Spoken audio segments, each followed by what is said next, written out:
sliding into view like, hello there, CriterioNate here. It's no longer Christmas, but it still feels like Christmas because it was good. Anyway, hope you guys had a fantastic Christmas, or if you're still celebrating Kwanzaa or Hanukkah, happy holidays and all that good stuff. I did the Christmas thing yesterday, and it was pretty cool. The Criterion Santa was kind to me in more than one way.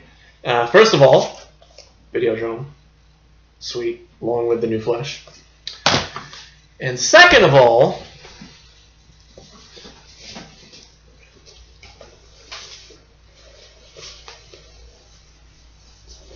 hang on. Second of all,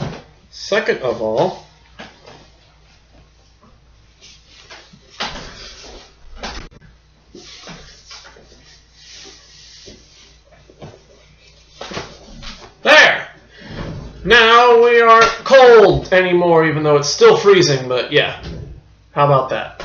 So, I'm official. I'm real official now. Now I can, like, you know, I look like a boxer.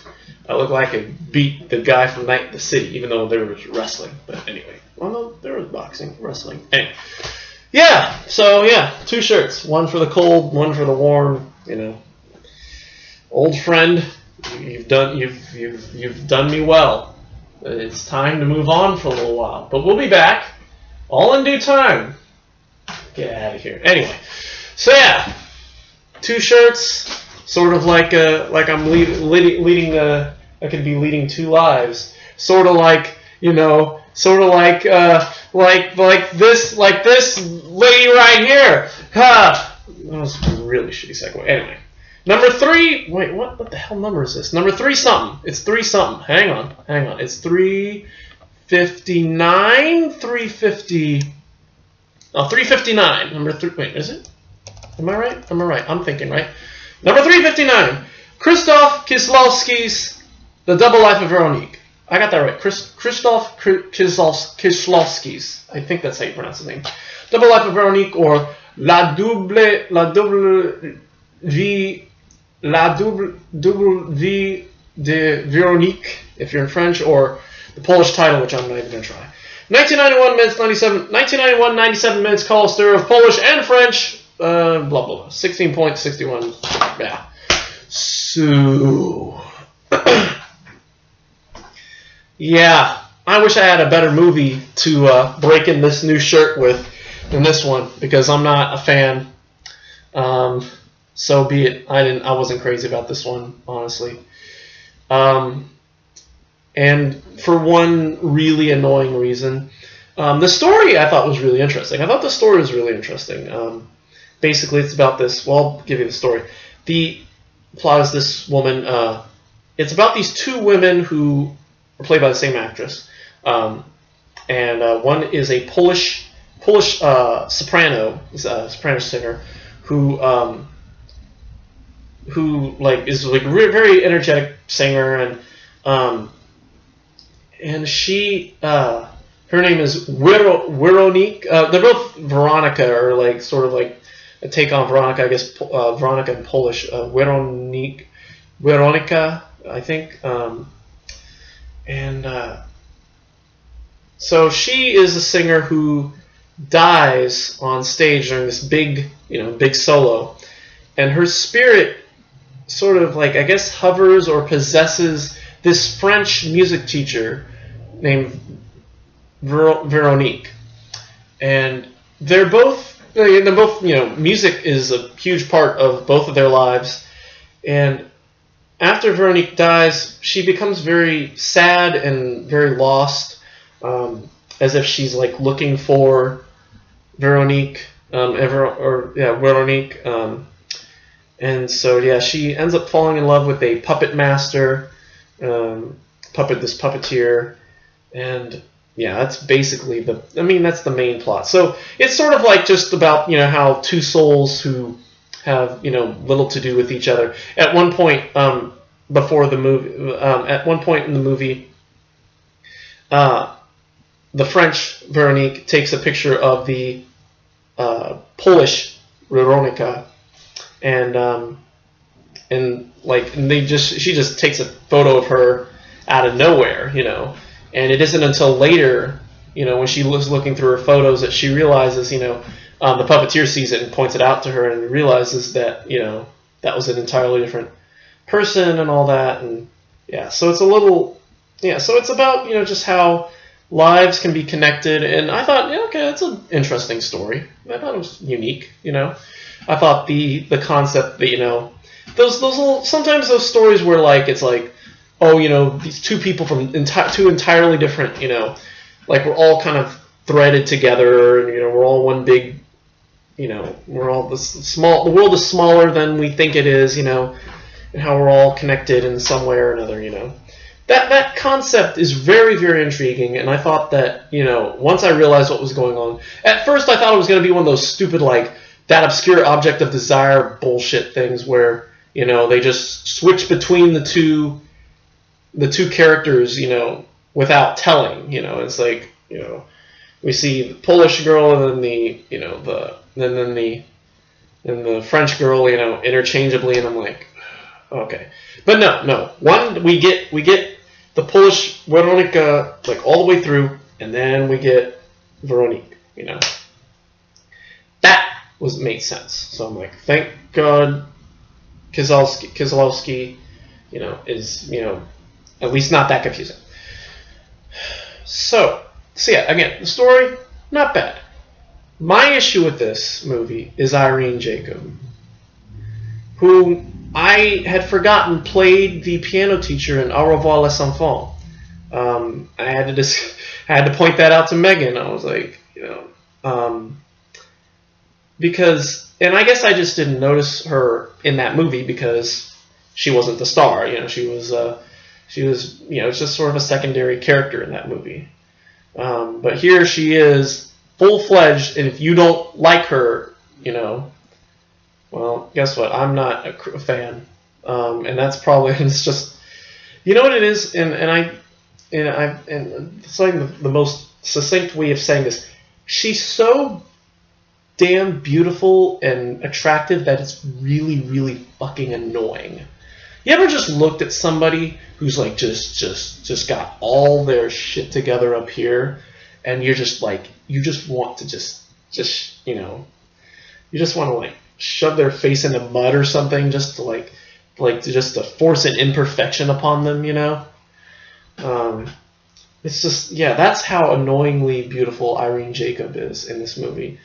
To the point where I'm just like, I can't look at her. I'm just like, it's actually really a huge, it actually turns into a turnoff, So, so having to look at her for 97 minutes was really, really bad.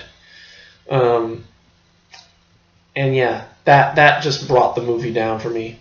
I mean, just the smiling, all the smiling. I felt the first scene where Veronica is like, and her like friends are singing out in the rain, and like everybody else stops singing when it starts raining. Well, it starts raining and everybody stops singing. She sings and she holds this note forever, and and then after she holds it, she just smiles and she just lets the rain fall on her. I'm like, I'm over this right now. I'm already over this movie. So yeah, it's a really stupid reason to hate a movie, but so be it. I'm sure you have a better opinion.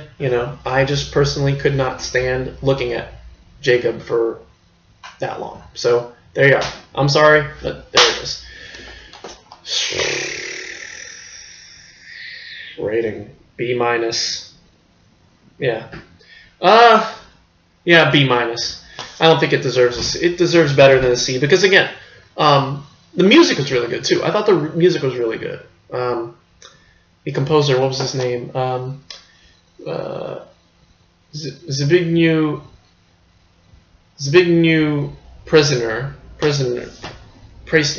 I think is how you pronounce his name. I don't know. I thought his music was really good. And again, Kieslowski again comes up with a great story, really good story. But again, Irene Jacob, sorry, B-. So there's that, and that is there. Supplements. Disc 1. This is a 2-disc DVD. Disc 1 has a couple short films by brother Kieslowski. One called The Musicians, which shows a bunch of shows this band like rehearsing a song. He did like I guess he was famous for doing a lot of like documentary films back in the 70s. He did one, and there's a couple more. He does one called Factory, which cuts between like this, which the people working in a factory to like these people like these bigwigs kind of talking, like the businessmen talking behind the scenes about kind of issues they're trying to solve. There's one called Hospital, which showcases like these people in a hospital, doing surgery like by the hour. There, and then there's one called Railway Station, which just shows a couple of minutes in a railway station. Yeah, so those are really interesting. I thought I like the little kind of fly on the wall kind of documentary feel. No narration or anything like that. Just here's a couple of minutes of what goes on behind the scenes in a hospital. I thought it was really cool. So Kozlowski, I really hope that maybe I don't know if they've actually compiled any of his. I don't think Criterion's gotten around to compiling any of his short films, but that would be a neat little, if they could do it, I think that would be a neat little compilation. Yeah, so then the other thing is the U.S. Ending. At the end of the movie, Veronique goes back to her father's house and touches a tree, and her father, I guess, hears the music or something like that. The U.S. we urged the film to be edited because it made no sense. Apparently made no sense to Jerry Weinstein, who was the head of Miramax, the U.S. distributor. So the movie now ends, the U.S. version ended with an additional few shots of Veronique getting out of the car and hugging her father just to assure us that that's what happened. And I mean, yeah, it's kind of dumb, I wasn't sure, it's just, it made sense to me, it came back, but I guess, it's a little ambiguous, but in the end, it's like, okay, yeah, came back to her father's house, there it is, She just, we don't need to necessarily see the reunion, but I guess we, the United States collective had to have, that closure, A closing happy ending, sure enough. So there. Supplements. Disc 2, Kozlowski Dialogue, 1991. It's just basically a 50-minute documentary of the making, behind-the-scenes shots of the double life of Veronique. And just basically him talking about making the movie and working with Jacob and all that. And then there's a documentary from 2005 called 1966 to 1988, Kozlowski, Polish filmmaker, which kind of just 1966 to 1988 just showcases all his films that up until before the double life of Veronique, just talking about the state of Poland at the time, and his how how marital law affected his filmmaking. What else? And then there's a new interview with cinematographer Sławomir Idziak. Again, just talking about Veronique. The composer Zbigniew Priestner. And I really liked his interview. I thought it was really interesting because they made up while they were working on the interview, and I think they had done it. I guess they had done it in Decalogue, which we'll get to long after this one. They had made up this composer, and I can't remember the composer's name. It's like a Dutch name. Let me look it up because it was a really interesting name. It was like Dan Van something or other. Van de Boedenmeyer. Van de Boedenmeyer. I think they had started in Decalogue, and so they brought it back because people were asking about his music, and so they decided to add more facts to his life in The Double Life of Veronique. And at one point, Priestner ended up getting sued by the by actual Van de Boedenmeyer family, and so. But that's kind of funny. And again, he was a really interesting guy, just the way he talked about how the music worked in the movie and all that. And finally, there's a 2005 interview with Irene Jacob talking about the movie, and yeah, she's still really annoyingly beautiful. So that was hard to watch. So yeah, anyway, Double F Veronique, blah, blah, B-. Alright, so that's it for today. Thank you for watching. This week, now I'm kind of excited. I'm excited for this one. I'm kind of excited for Symbiocytotoxiplasm. Oh man, this looks like fun. Doesn't this look like fun, guys? Oh my gosh. This will be either really, really amazing or really, really crappy. I'm hoping it's the former.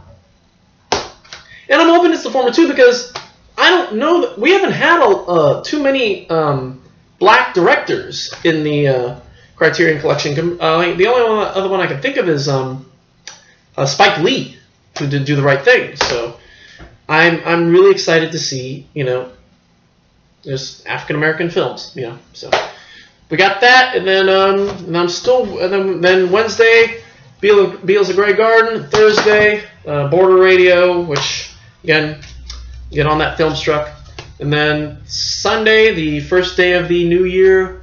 We'll get to Mouchette. And then next week, Monsters and Madmen. And then Scarlet Empress. I've got Scarlet Empress and Paul Robeson. And then, yeah. So, anyway, that's it for me. Thank you for watching. Don't work yourself. Don't sing so much that you end up dying on stage. I don't know.